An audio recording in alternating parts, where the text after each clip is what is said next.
today is divided into three parts. First, we have the parts of the skin, parts of the human bone, and the major muscles of the human body. So let's start with what are the layers of the skin. The skin is our largest sense of organs. It is the one that guards our muscles and organs inside our body. It is also allows us to feel pain, pressure, and temperature. Our skin is made out of two layers. The first one is the outermost part called epidermis.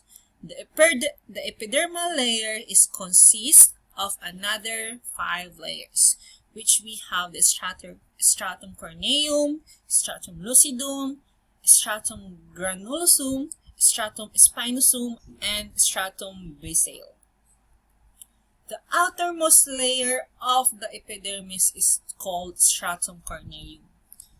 This layer is composed of dead skin cells. This is also serves as a primary barrier between the body and the environment. Second from the stratum corneum is the stratum lucidum.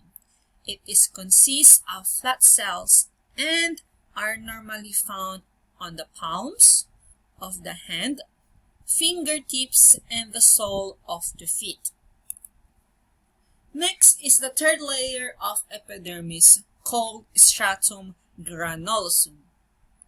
This layer is essential for waterproofing our skin.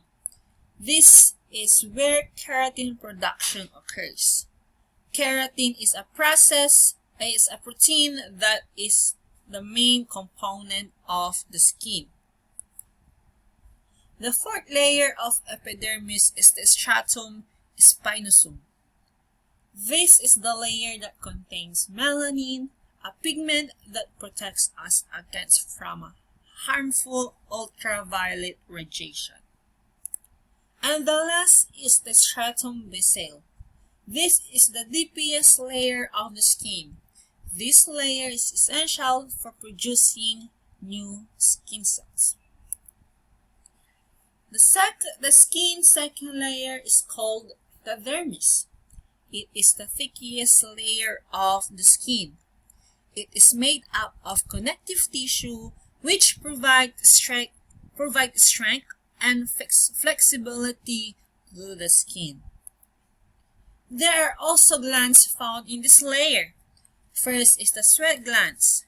They are responsible for the release of water and few amount of salt. And the second is the sebaceous gland. This gland releases sebum or oil which lubricate skin and hair to prevent them from dying to protect the skin from bacteria. Now let's learn about the third layer and the deepest layer of the skin, the subcutaneous layer. This layer is made up of different tissues such as adipose and the fatty tissue. The different parts of the human bone. There are 5 types that are generally recognized, and they are identified by their forms, either endochondral or membranous, and by their general shapes. Here are the following: long, short, flat, and irregular. Long bones develop via endochondral ossifications, a process in which a hyaline cartilage plate is slowly replaced. A shaft of or diaphysis connects the two ends known as the epiphysis.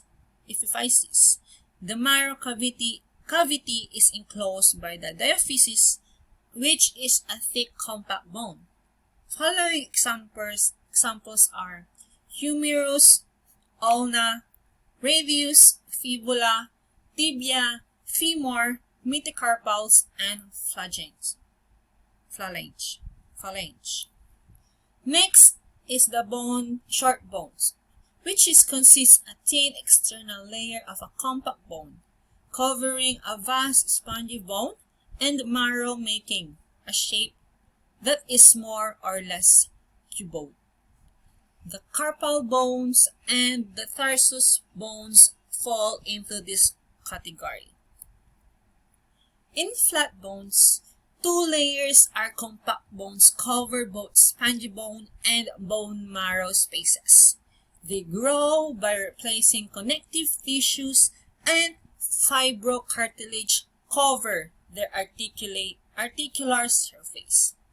This group complied of the skull bones, sternum, and scapulae.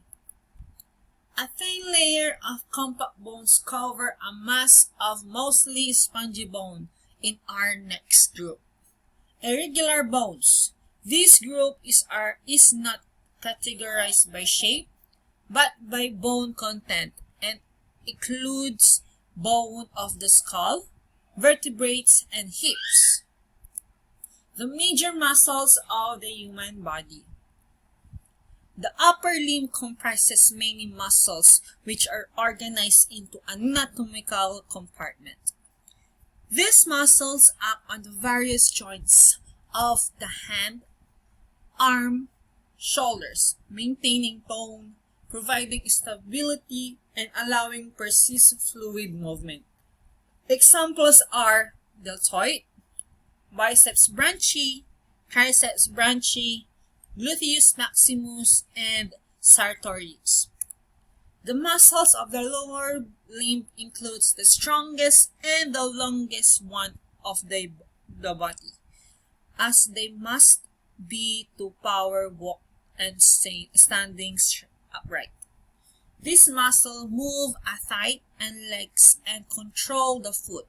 For examples are quadriceps group, hamstring group, tibialis anterior groups, and gastrocnemius group. And anterior muscles are associated with the front of the body, include chest and abdominal muscles. Chest muscles function in respirations, while abdominal muscles functions in torso movement and in maintenance of balance and posture. For examples are pectoralis and recto abdominis. The posterior trunk roughly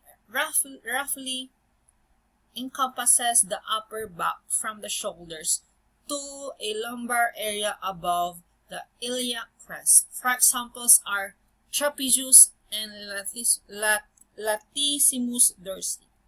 So that's all. Thank you.